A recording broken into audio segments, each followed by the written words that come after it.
Welcome to Rainbow Skies for Teachers, the go-to show dedicated to teachers who want to make a big difference in education. Whether you're in your first few years or well into your teaching career, we are here to inspire, support, and empower you with bite-sized tips, simple strategies, and the motivation to lead an education revolution, one classroom at a time. We're Ashley and Alicia from Rainbow Sky Creations, two Aussie teachers who love all things teaching and learning. We are here to help you thrive as you work toward making an impact in your students' lives while loving your life as a teacher. We are here to help you bring joy, simplicity, and creativity into your classroom on the daily, because there are rainbows ahead, my friend, and together we're unstoppable. Let's get into today's episode. Rainbow Sky Creations acknowledge the traditional owners of the land that we record this podcast on, the Dharawal and Whadjuk Noongar people. We pay our respects to their elders past and present and extend that respect to all Aboriginal and Torres Strait Islander cultures. Welcome to Rainbow Skies for Teachers. Got the awesome Ash here. We're excited to be in your ears today. We sure are. I've got the awesome Alicia here. How's things going? Great. We're recording this in what month? March? I just can't believe how quickly this year's racing by. It's like summer's over, autumn is here. Autumn is here, the equivalent of fall for our American friends. And we know you guys are celebrating the entering of spring, you lucky duck. I know. I'm going to do an autumn clean. But yeah, I'm definitely not taking out my pumpkin chai coffee making. We don't do that over here, do we? It's just not the right vibe, really. Anyway. No, we don't really have themed, like we do some themes, but we're not as big on the themes. No, we're always doing it on our own down here in the Southern Hemisphere. Yeah, everyone likes a good proper flat white here in Australia. If you live overseas, the best place you will ever get a coffee is right here in Australia. Fact. That is a fact. You know what else is a fact? Today, we're going to be talking about ways you can differentiate for your students. Now, this is actually a part 2. We did an episode on this exact topic last year. Yeah, episode 54. So if you want the part 1, go have a listen to that. And we're going to delve a little bit more into differentiation, because as we started to explore this topic even more, we realized that so often we were differentiating in the classroom. It's just that we hadn't necessarily put a sticker on it and said, I am differentiating right now. In our course, Transform Your First Years, we had it as a membership. We've closed that little part of that chapter of Rainbow Sky, but we still have this course. And the thing that was always coming up with teachers who were entering the profession was, how do I differentiate? How do I cater for all the learners in my classroom? The same story will run in many teachers' minds for their first, I reckon, 10 years, even 20, as things change and evolve. Yeah, I think that teachers, we're the sorts of people that always want to do the best for our students. We always want to be high achieving with the kids in our classrooms. And I think that's one thing that we've always got on our minds, like how do I best cater for this child or this group of students? We also have our mini courses, Transform Your Reading Groups and Transform Your Maths Groups, which is one of our most favourite ways to differentiate. And that is having students working in small groups so you can really work with that core group and give them that one-on-one attention that they need, because it's so hard when you're in a classroom with lots of different people, personalities, needs, experiences, what's happened before school, all of the things. Yeah. And right now, if you think you're there going, I really need to work on my differentiation, I guarantee you're doing it in the classroom. You're doing it every single day, but you just might not realize that is what you're doing specifically. So we're not going to unpack everything we did in episode 54. So go have a listen to that if you want to start from the beginning. And we're going to roll into part 2. And we're going to start with learning profiles. I feel like that term has evolved and changed. So think of it as tailoring activities to students' learning styles or preferences, like how they like to learn. I would say probably the majority of society are visual learners, have an aptitude for it. So you want to provide visual aid. You want to have your timetable where you've got the visual on it. You want to have your teaching slides where it's not just all text. You do have a visual or you have a diagram. So thinking of that visual learning we're doing, but then if we unpack it, there are different students who may be more in the hands-on, the kinesthetic learners, and they really need to actually act it out, or they need to be using tactile materials. You're going to notice those kids. They're like your squirmers, your fidgeters. Like they need to move to learn to process. It's not like they're trying to just irritate you on the mat. It's just their brain working to retain that information. What about those auditory learners, those people that learn by listening? I would say that me personally, I am really very much a visual learner. But as I've gotten older, I've become more of an auditory learner as time's gone on. We might have a preference, but it's not just one way. One thing that Alicia and I have done over the years is that we have looked at different types of learners and given activity examples for those learners. Remember, we did those ones for skip counting. I'll make sure that one's linked in the show notes. And we listed the different types of learners and the different activities you could do around skip counting that would match in with that sort of learner. And it's really good to expose, especially younger kids, to all different kinds of learning because they might not necessarily know their preference. That's right. I'm thinking of like interpersonal learners, the ones like inter and intrapersonal. I always get those ones mixed up, but I'm a social learner. You get me with a group of people. Like I'm that weirdo that loves a staff meeting where everyone gets together and they chat because of the ideas that come off. And that's why I love working with Ash because the ideas come off and I'm like, yeah, I got this. Let's go with that idea. Or hang on a second. Why are we going down that path? Or why do we do it that way? And then there are people like my husband who are like, go away team, everybody leave the room. It's just me. I'm just going to focus. Yeah.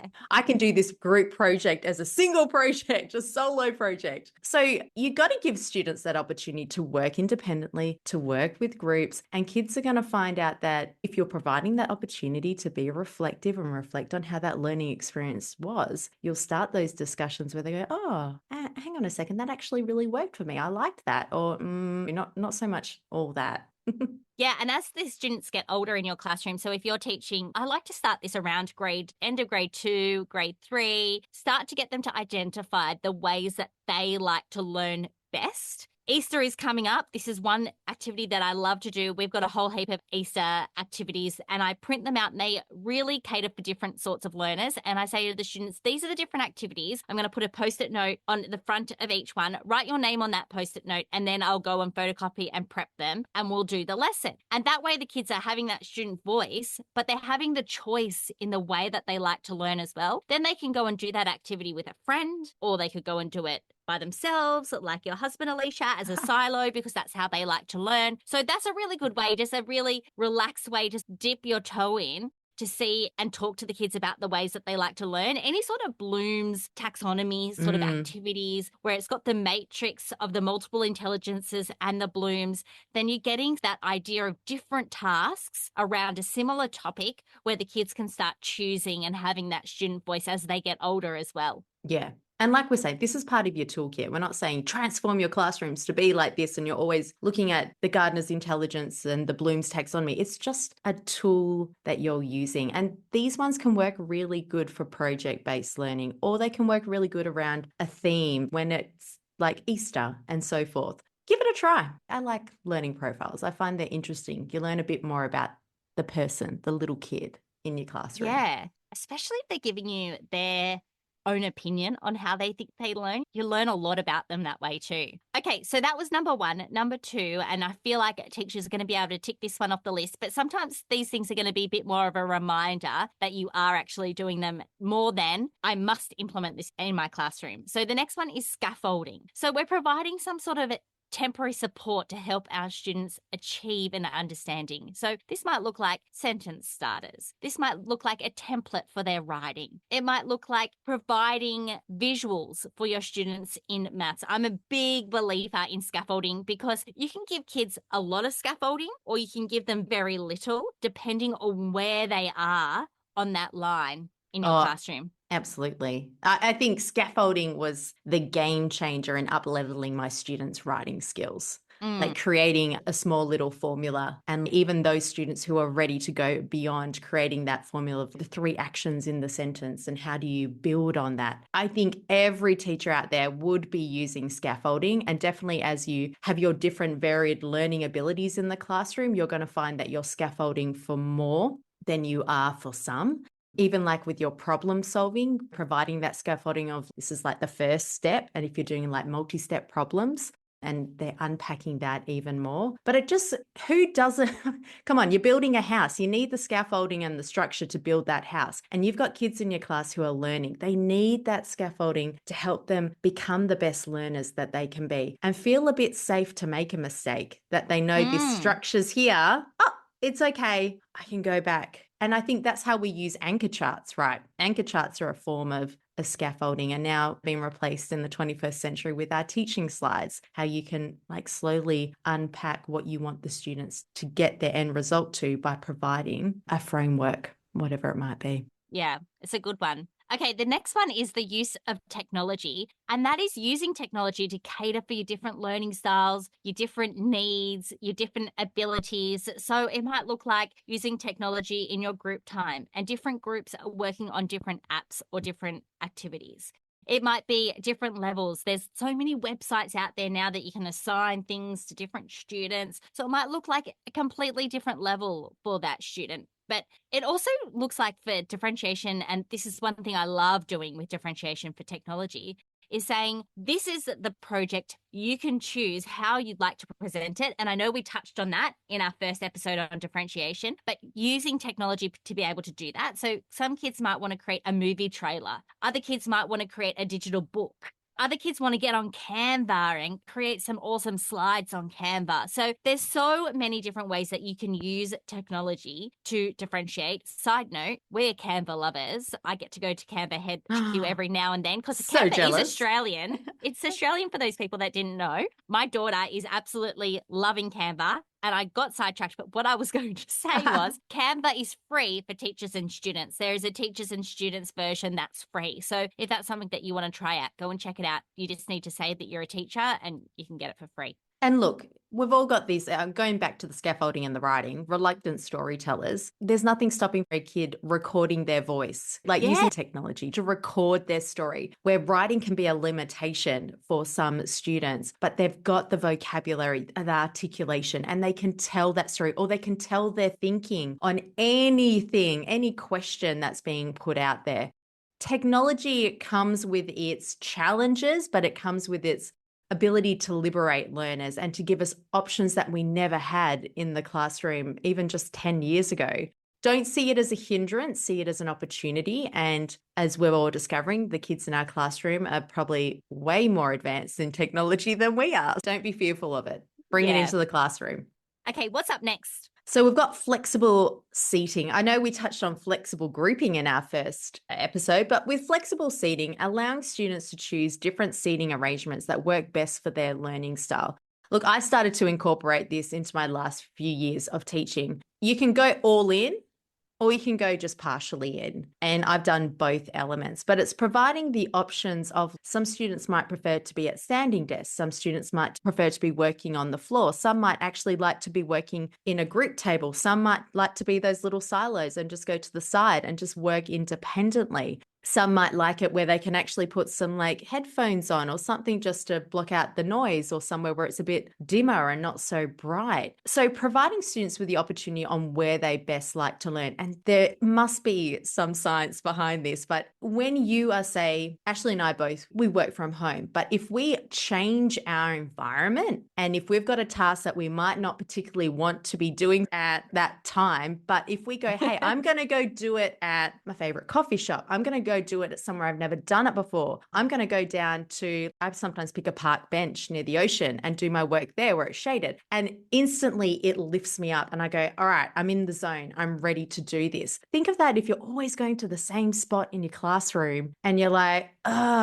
you get a little bit stale, right? So think of flexible seating could also just be changing up the tables more than once a term, maybe twice a term, and just trying different positions and seeing how your students respond to it. Because you're going to find some seating arrangements where you go, good gosh, that was terrible. Or you're going to go, hey, that wasn't too bad. I know as a teacher, I had a teacher desk for most of my career up until the end. They took the teacher desks away in the school that I worked at. But I would sometimes mark the work at my teacher desk after school. Sometimes I'd be sitting at one of the student desks. Sometimes I'd be sitting at the back of the room. Sometimes I would be standing with the desks on top of a bookshelf and marking them that way. So I know as an adult, it's great to move things around, exactly like you were saying with our work, Alicia. So giving our students that opportunity to make the environment that they're working in different, because differentiation, if you look at that word, the core word really is different, right? Mm-hmm. And that's what we're doing. We're changing things up and making it different for the different and various learners in our classroom.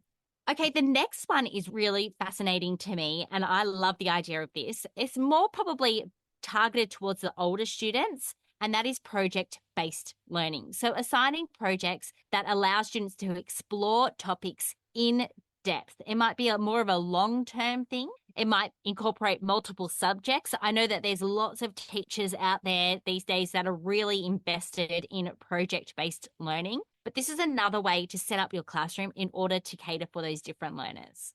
Yeah, and I sometimes like to layer that into your group work. So if you're doing reading groups, you could have one of those groups is working on that project that they're really into. And you might even have some kids who just don't really care about it. Can I use that for technology time? There you go, differentiating right there. But project-based learning can really allow students to get into the nitty-gritty and build on skills of persistence. They're researching, they're analyzing. There's so many layers. How are they going to communicate the information that they find? My daughter at the moment, they must be doing a Incy Wincy spider in kindy, and she's like learning all about spiders. And I made a spider web, and I'm going to make the spider today. And I've learned that spiders have 8 eyes, and some of them do X, Y, Z. And you're like, oh, wow, you're really into this. Go kindy teacher. I think early years teachers are really good at that and providing the scaffold for the early years of project-based learning. I think that's one of their superpowers for sure. And I think even just that skill of researching in the age that we're going to and of the age of AI, of is this legit? Is this a correct source? And I remember that was something we would always be going when we're looking at the search engines and being like, is this a reputable website? Is this a reputable information? So there's so many skills they're learning when you go down the project-based learning path. Yeah, I think we should get an expert on the podcast about project-based learning. If you're a listener out there and you're thinking, yes, I'd like to hear more about that, let us know. Yeah, we want to know more. We want to chat to you. Yeah.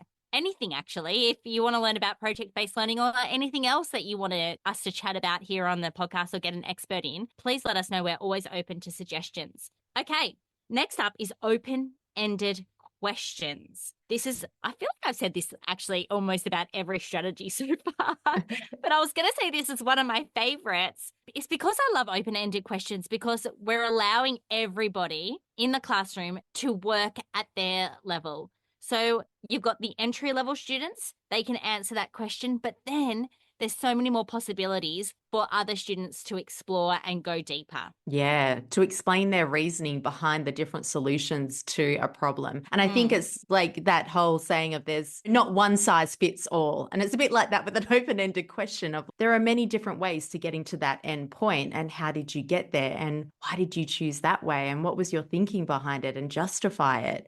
Yeah, it definitely, I like to use these sometimes as just your pre-assessment, a nice open-ended question, just to get a gauge on actually, what do you know? A bit like a KWL chart that people might use if they're introducing a new topic for like history or geography, of just brain dump it, my friends. Tell me everything. I love how you say that, Ash. It's accessible to everyone, an open-ended question. And you can give the same question after a block of learning to see how they've evolved with their understanding and beyond. So they're just, if you're stuck for time and you're not sure what to do in that 15 minutes before the bell rings, or for lunch or the end of the day, just pull out an open-ended question and watch little light bulbs go off in your classroom.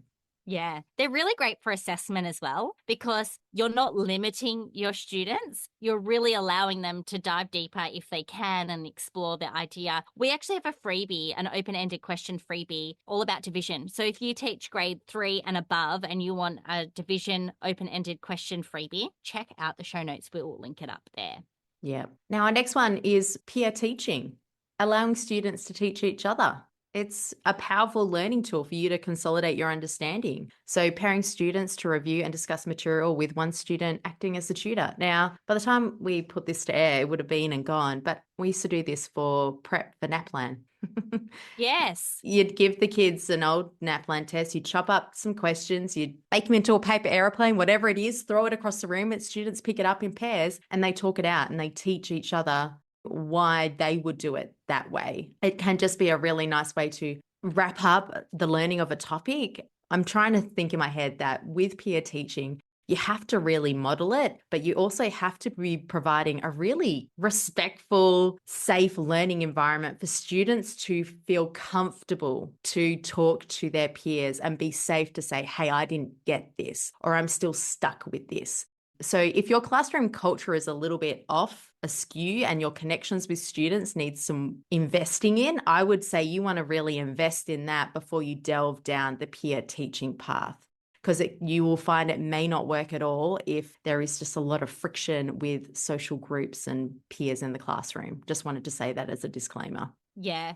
Don't they say that the highest level or the highest form of mastery is when you can actually go and teach that topic yourself? So if we're teaching students about addition, for example, all the examples in my head today just maths related, but we're teaching students about 2-digit addition. And if they can't explain that to somebody else, they haven't really mastered the idea. But as they're explaining it too, they are heading more towards that mastery. So Yeah. peer teaching is great for the student that might need that little bit of extra help, but it's also really good for that student that is really getting the concept and moving towards that idea of mastery.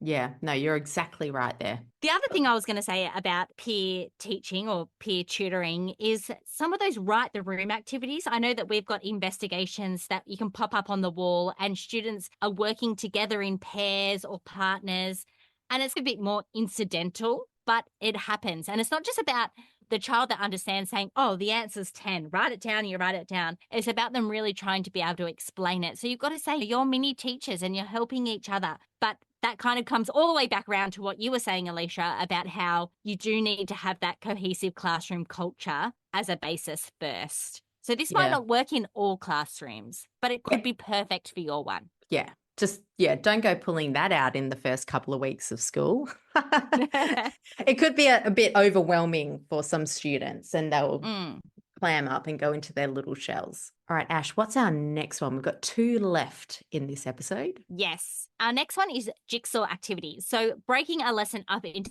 parts and assigning students or groups of students to learn their particular part, then teach their part back to a smaller group. So it's connected to our peer teaching in a way, but each student is becoming an expert on one particular section of a topic and then goes back and teaches it to a group. So you might have a small group working on a section and then they come back and teach the class, or you might have individuals and then they come back and teach it to their small group. I know that universities do a lot of these jigsaw sort of activities. Often we do it in staff meetings where we're reading an important paper and we read parts and then we come back and tell the group. But it's just another way to mix up the learning. And I guess that's the idea of everything that we're talking about today. We're mixing things up, changing it up, making sure different kids are catered for. I do with the jigsaw activity. I like actually where you take it into having jigsaw roles. I used to use the program here in Australia called Primary Connections for Science because we didn't have a science teacher, and that program is amazing.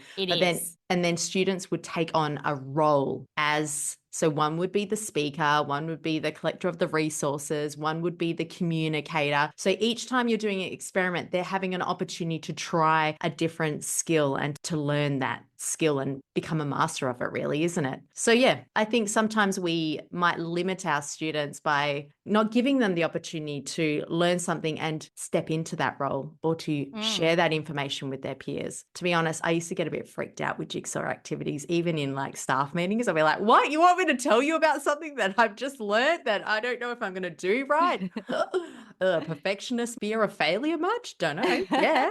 But you know what? That's something to keep in mind because as adults, we feel things, but kids feel those things too. I think Yeah. sometimes we are so insensitive, and I don't mean that in a cruel way, but we can be insensitive to the way that kids are feeling. But think about how you would feel in a particular situation as an adult. That's probably very similar to how kids are feeling. So again, you need to provide a safe place. Maybe you need to organize it so that if everyone's reading paragraph 1, they come together and quickly talk before they go back and share with their group. So they've got a bit of support there, or try and think of ways that it would be supportive of you as an adult that would then therefore help you with making it supportive for your students. Yeah, absolutely. And I think teaching is a bit like it's a muscle, right? Like you've got to Mm. build kids up to it and to get stronger, to get more capable, to more confident, more aware of how that is. So with all these ideas that we're giving you, there could be just ones that you touch on and you start to build upon, and that's your focus for the term. And there are some things that you go, actually, I don't feel that's going to align with my pedagogy.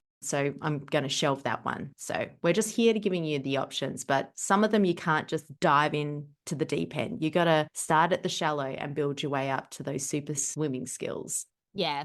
Okay, we've saved the best for last. Our favorite. Learning centers or grouping. So setting different areas up in the classroom where students can engage in various activities or creating centers. This works perfectly for reading, like your traditional reading groups, your maths groups. It even works in science and art, anything where students rotate around. But the thing that learning centers does the best is that it provides an opportunity for you to work with a small group if you need to. It also provides, if we're going back up to the very first thing we spoke about, offering different activities according to different learning styles in your classroom. It also provides an opportunity to scaffold differently for different groups of students. It allows you to group students in different ways. I could go on, but I'm a big advocate for learning centers because I think it's a really easy way to manage the classroom and differentiate for your students at the same time. Yeah. And we're not saying new learning centers every single day. No. You're keeping these up. You're keeping them for the week, for 2 weeks. You might have a learning center that is so popular that it is there for weeks. And there is nothing wrong with that. And it's going to look different in each classroom, however they do learning centers, but also in the interest of the students and what they're vibing with. Totally. And different classes love different things. But if you go back and review any of our episodes that we've spoken about reading groups, for example, one of the key ideas and key tips we say is don't change up those activities too much. If something's working for your kids and they're really loving it, keep it in there. But also we've got to remember kids learn through repetition and repeated practice. So if we've got similar activities, maybe you're just changing up. For example, you might be learning CVC words. And the first week is the at words, cat, and they're making at words and they're writing it on a mini whiteboard. The next week, they might be looking at in words. It's the same activity, just with slightly different skill sets. It's not about recreating the wheel. It's not about creating huge amounts of work. Sometimes the most simplest of activities are the best. And if you want inspiration, come over to our socials. We are sharing things that you could use in centers all the time. Absolutely. Keep it simple, sweetheart. So that's a wrap. We're going to leave you with this list of differentiation ideas. So we'll go back to the top and quickly recap what they are. Do you want to go, Ash? Yes. You ready? Learning profile or learning styles, scaffolding, the use of technology, using flexible seating in your class, project-based learning, open-ended questions, peer teaching, jigsaw activities, and saving the best for last, learning centers. Now, if learning centers is something, Ashley and Alicia, they're just banging on about how great they are, and you want to learn our system of how we run our learning centers, check out Transform Your Reading Groups and Transform Your Maths Groups. We break down exactly how we run them, exactly how we assess the students, how we put them into groups, how we set them up so they run super smoothly. So the links to those mini courses, you can do them just in a couple of hours over a weekend and have them ready to implement on Monday morning. We'll pop the links to those in the show notes. Yeah, we take the thinking out of it for you. We'll give you our step-by-step formula. It's bellissimo. Yeah. Plus, they come with activities too. So you can just print off those activities and they are just like ready to go because we know how busy teacher life is. That's a fact. Yeah. Thank you so much for joining us today. And until next time, there are rainbows ahead. And together we're unstoppable.